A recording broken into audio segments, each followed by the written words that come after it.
ఉగాది పండుగ హిందువులు జరుపుకునే అతి ముఖ్యమైన పండుగల్లో ఉగాది ఒకటి. ఇది తెలుగువారి నూతన సంవత్సరం ప్రారంభమవుతుంది. తెలుగువారికి ఎంతో ముఖ్యమైన పండుగ ఉగాది. ఈ రోజుతోనే వారి తెలుగు సంవత్సరం ప్రారంభమవుతుంది.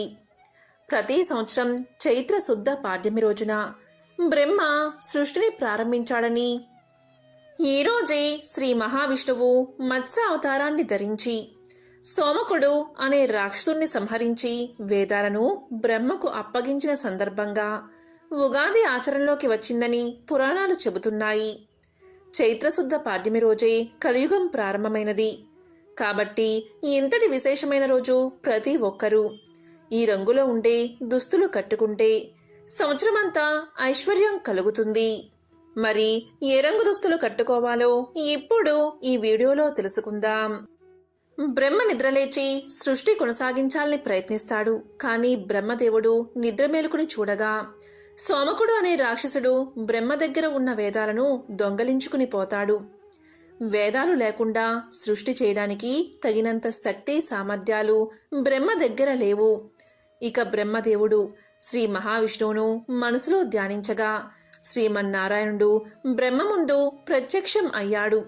అప్పుడు బ్రహ్మ మహావిష్ణువుతో ఇలా పలుకుతాడు: ఓ దేవా, నీకు తెలియంది ఏదీ లేదు. నీ కారణంగానే ఈ లోకాలు పుట్టి పెరిగి చివరకు నశిస్తున్నాయి. నేను నిద్రపోయే సమయంలో సోమకుడు అనే రాక్షసుడు నా దగ్గర ఉన్న వేదాలను దొంగలించి మహాసముద్ర గర్భంలో దాచాడు. ఆ వేదాలు నా దగ్గర లేకపోవడం వల్ల సృష్టి చేయడంలో నాకు శక్తి పోయింది. నన్ను కరుణించి ఆ వేదాలను సంపాదించి నన్ను అనుగ్రహించు అని ప్రార్థించాడు బ్రహ్మ. అప్పుడు శ్రీహరి బ్రహ్మతో ఇలా పలుకుతాడు: ఓ బ్రహ్మదేవా, విచారించకు. నేను మత్స్యావతారంలో వెళ్లి సముద్రంలో సోమకుడు ఎక్కడ ఉన్నా వెతికి పట్టుకుని అతన్ని సంహరించి వేదాలను నీకు అప్పగిస్తాను అని చెప్పి సముద్రంలోకి వెళ్తాడు విష్ణు భగవానుడు. ఇంతలో సోమకాసురుడు దొంగలించిన వేదాలు ఆహార పదార్థాలు అనుకుని మింగుతాడు. కాని అతనికి ఆకలి తీరదు.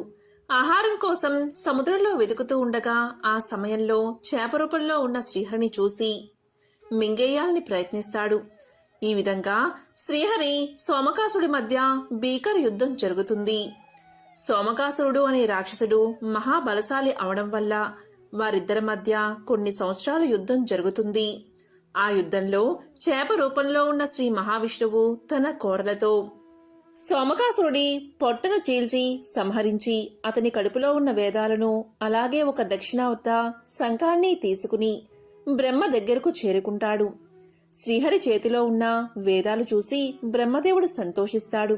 అప్పుడు శ్రీ మహావిష్ణువు వేదాలను బ్రహ్మదేవుడికి అప్పగించి ఇలా పలుకుతాడు: ఓ బ్రహ్మదేవా, నీవు తిరిగి సృష్టిని కొనసాగించు అని చెప్తాడు. ఆ విధంగా బ్రహ్మదేవుడు చైత్రశుద్ధ పాడ్యమి రోజు అంటే ఉగాది రోజు వేదాలను తీసుకుని తిరిగి సృష్టి ప్రారంభించాడు. ఉగాదిలో ఉగా అంటే నక్షత్ర గమనం, జన్మ, ఆయుష్ అనే అర్థాలు వస్తాయి. వీటికి ఆది ఉగాది. ఈ రోజే కలియుగం ప్రారంభమైనది. త్రేతాయుగంలో ఉగాది రోజే శ్రీరాముడికి పట్టాభిషేకం జరిగింది. తెలుగు వారే కాదు, ఇతర రాష్ట్రాల వారు కూడా ఈ ఉగాదిని వివిధ రకాల పేర్లతో వైభవంగా జరుపుకుంటారు. ఉగాది పర్వదినం రోజు తెల్లవారుజామునే ఇల్లు వాకిళ్ళు శుభ్రపరుచుకుంటారు. ఇంటి గుమ్మాలకు మామిడి తోరణాలు కట్టి అలంకరణ చేస్తారు.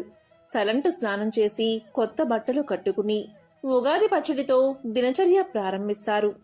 ఈ ఉగాది రోజున కొన్ని రంగుల్లో ఉండే దుస్తులను అస్సలు వేసుకోకూడదు.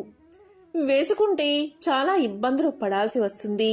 ఈ రోజు కొన్ని ప్రత్యేకమైన రంగుల్లో ఉండే దుస్తులను ధరించాలి. కొన్ని రంగుల వల్ల కొన్ని గ్రహాలు అనుకూలిస్తూ ఉంటాయి. శ్రీ క్రోధినామ సంవత్సరం ప్రారంభం రోజు ఎవరైనా సరే ఐశ్వర్యంతో సంతోషంగా ఉండాలి అంటే ఖచ్చితంగా ఈ రోజు కొత్త బట్టలు కట్టుకోవాలి. ఒక్కొక్క గ్రహానికి ఒక్కొక్క రంగు ఆధిపత్యం వహిస్తుంది. ఆ రంగును కట్టుకోవడం వల్ల పాజిటివ్ ఎనర్జీ చేకూరుతుంది. ఈ ఉగాదికి వచ్చేసరికి ఏ రంగు దుస్తులు వేసుకుంటే భగవంతుడి అనుగ్రహాన్ని పొందవచ్చో ఇప్పుడు ఈ వీడియోలో తెలుసుకుందాం. ఇక ఈ సంవత్సరం ఉగాది రోజున ఆడవారు ప్రత్యేకమైన రంగులో ఉండే చీరను ధరిస్తే సంవత్సరమంతా కలిసి వస్తుంది. మరి ఆ రంగులు ఏంటి అంటే ఈరోజు ఆరెంజ్ కలర్, అలాగే పసుపు రంగు, అదే విధంగా ఎరుపు రంగు బట్టలు ధరిస్తే చాలా మంచిది. ఈరోజు అంచు ఉన్న చీరలే కట్టుకోవాలి. ఉగాది రోజు ఈ 3 రంగుల్లో ఏదో ఒక రంగును ఎంచుకుని తప్పనిసరిగా కట్టుకోండి. కానీ ఈరోజు ఎటువంటి పరిస్థితుల్లో కూడా నలుపు రంగు చీరను లేదా నలుపు రంగు బట్టలను అస్సలు కట్టుకోవద్దు. ఎందుకంటే నలుపును అశుభానికి సూచికగా భావిస్తాం. నలుపు రంగు బట్టలు కట్టుకుని కొత్త సంవత్సరానికి స్వాగతం పలకకూడదు. కాబట్టి నలుపు కాకుండా ఎరుపు, పసుపు, అలాగే ఆరెంజ్ కలర్లో ఉండే బట్టలు కట్టుకోండి. నూతన సంవత్సరానికి ఆహ్వానం పలకండి. కొత్త బట్టలు కొన్న తర్వాత ఒక్కసారి నీటిలో జాడించి ఆరబెట్టి అప్పుడే ఆ బట్టలు కట్టుకోండి. కొత్త బట్టలను తడపకుండా ధరించవద్దు. కేవలం స్త్రీలు మాత్రమే కాదు, మగవారు, పిల్లలు, పెద్దలు కూడా ఈ రంగులో ఉండే బట్టలే కట్టుకోండి. నూతన సంవత్సరంలో సకల శుభాలను పొందండి. చైత్రమాసి జగద్బ్రహ్మ సపర్ణ పదమే అహాని వత్సరాదౌ వసంతాదౌ రసరాధ్యే తదేవచ. బ్రహ్మకల్పం ప్రారంభమైన మొదటి ఉగాది ప్రభవ, మొదటి ఋతువు వసంతం, మొదటి నెల చైత్రం, మొదటి తిథి పాడ్యమి, మొదటి వారం ఆదివారం. ఆ రోజే సృష్టి ప్రారంభమైనది. చైత్రమాసం శుక్లపక్షంలో సూర్యోదయ వేళకు పాడ్యమి తిథి ఉన్న రోజును ఉగాదిగా నిర్ణయిస్తారు. ఈ ఉగాది పండుగలోపు ఎవరైతే ఈ కథను వింటారో, లేక చెప్తారో, లేక చదువుతారో అలాంటి వారికి అష్టైశ్వర్యాలు, భోగభాగ్యాలు కలుగుతాయి. పట్టిందల్లా బంగారమే అవుతుంది. మరి ఆ కథ ఏంటో ఇప్పుడు ఈ వీడియోలో తెలుసుకుందాం. పురందరపురంలో ఒక వర్తకుడు ఉండేవాడు. ఆ వర్తకుడు చాలా ధనవంతుడు. గొప్ప ధనవంతుడైన ఆ వర్తకుడికి 4 కుమారులు కలిగారు. కాలక్రమంలో ఆ వర్తకుడు వృద్ధుడై మరణించే సమయం ఆసన్నమైనది. మరణించే ముందు ఆ వర్తకుడు తన 4 కుమారులను పిలిచి మూత బిగించి ఉన్న 4 పాత్రలను వారికి ఇచ్చి వాటిని తాను మరణించాక మాత్రమే తెరిచి చూడమని, వాటిలో ఎవరు ఏ పని చెయ్యాలో నిర్దేశితమై ఉందని చెప్పి వర్తకుడు మరణించాడు. దీంతో వర్తకుడు మరణించిన వెంటనే అతని కుమారులు తండ్రి ఇచ్చిన పాత్రలను తెరచి చూశారు. మొదటి పాత్రలో మట్టి, రెండవ పాత్రలో బొగ్గులు, మూడవ పాత్రలో ఎముకలు, 4వ పాత్రలో తౌడు కనిపించాయి. కాని దానర్థం వారికి తెలియక తమ రాజైన విక్రమార్కుడి దగ్గరకు వెళ్లి విషయమంతా తెలియచేశారు వారు. రాజైన విక్రమార్కుడికి కూడా ఆ పాత్రల విషయం అస్సలు అర్థం కాలేదు. దీంతో ఆ 4 కుమారులు ఏమిటి ఈ పరిస్థితి అని ఆలోచించి ప్రతిష్టానపురం చేరుకుని అక్కడ ఉన్నవారిని అడిగారు. కాని ఎవరూ చెప్పలేకపోయారు. అయితే వారికి ఒక బాలుడు తారసపడ్డాడు. ఆ బాలుడు ఎవరు అంటే ఒక వితంతువు కుమారుడు. అయితే ఆమెకు నాగరాజు తక్షకుడి వల్ల గర్భం వచ్చింది. ఆ వితంతువుకు ఒక కుమ్మరి ఆశ్రయాన్ని కల్పించాడు.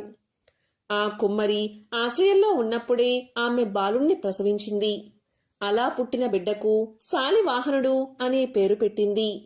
ఆ శాలివాహనుడు 4 పాత్రల సమస్యను తెలివిగా పరిష్కరించాడు. ఆ 4 కుమారులలో మట్టితో నిండిన పాత్ర వచ్చిన కుమారుడు ఆస్తిలోని భూమిని తీసుకోవాలని, బొగ్గులు నిండిన పాత్ర వచ్చిన కుమారుడు కలపను తీసుకోవాలని, ఎముకలు నిండిన పాత్ర వచ్చిన కుమారుడు పశు సంపదను తీసుకోవాలని, తౌడు నిండిన పాత్ర వచ్చిన కుమారుడు ధాన్యాన్ని పంచుకోవాలని, అదే మరణించిన వర్తకుడి భావన అని శాలివాహనుడు తెలియచేశాడు. ఆ శాలివాహనుడి మాటలు ఆ 4కి నచ్చి ఆ విధంగానే పంచుకున్నారు. ఈ విషయం ఆ నోటా ఈ నోటా విక్రమార్కుడి దాకా చేరింది. దీంతో విక్రమార్కుడు శాలివాహనుణ్ణి చూడాలని కుతూహలపడి భటులతో కబురు చేశాడు. కాని శాలివాహనుడు వాళ్లతో తాను రానని, ఏనాటికైనా విక్రమార్కుడే తన దగ్గరకు రావాల్సి ఉంటుందని పలికాడు. ఆ విషయాన్ని భటులు విక్రమార్క మహారాజుకు తెలియచేశారు. దీంతో మహారాజుకు కోపం వచ్చి శాలివాహనుణ్ణి సంహరించడానికి చతురంగ బల సమేతుడై వెళ్లాడు. ఈ విషయం తెలుసుకున్న శాలివాహనుడు మట్టితో సైనికుల బొమ్మలు చేసి ప్రాణం పోసి విక్రమార్కుడి మీదకు పంపాడు. ఈ విధంగా ఇద్దరి మధ్య భీకర పోరాటం సాగింది. చివరకు శాలివాహనుడు సమ్మోహనాస్త్రాన్ని ప్రయోగించి విక్రమార్కుడి సేనంతా నిద్రపోయేలా చేశాడు. అప్పుడు విక్రమార్కుడు వాసుకి అనే నాగరాజుని ప్రార్థించి తన సేనలకు మెలకువ వచ్చేలా చేశాడు. ఇలా శాలివాహన విక్రమార్కుల యుద్ధ సమరంలో ఎవరికీ విజయం తేలనప్పుడు ఆకాశవాణి ఇలా పలికింది. నర్మదా నదికి ఉత్తర దిక్కున ఉన్న ప్రాంతాన్ని విక్రమార్కుడు, దక్షిణ దిక్కు ఉన్న ప్రాంతాన్ని శాలివాహనుడు పాలించమని ఆకాశవాణి తెలియచేసింది. తరువాత శాలివాహనుడు విక్రమార్కుడు ఇద్దరూ కూడా యుద్ధాన్ని విరమించారు. ఇలా శాలివాహనుడు ఒక శకానికి స్థాపకుడు అయ్యాడు. ఈ విధంగా శక స్థాపన జరిగింది. చైత్ర శుక్ల పాడ్యమి నాడే ఈ పూర్వఘట్టాన్ని స్మరించుకుంటూ ఉండేందుకు అనంతర కాలంలో ఉగాదిగా ఆవిర్భవించిందని ప్రచారంలో ఉంది.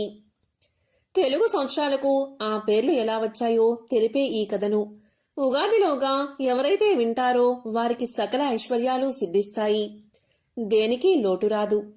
ఒకసారి నారద మహాముని విష్ణుమాయ వల్ల స్త్రీగా మారి ఒక రాజును వివాహం చేసుకుంటాడు.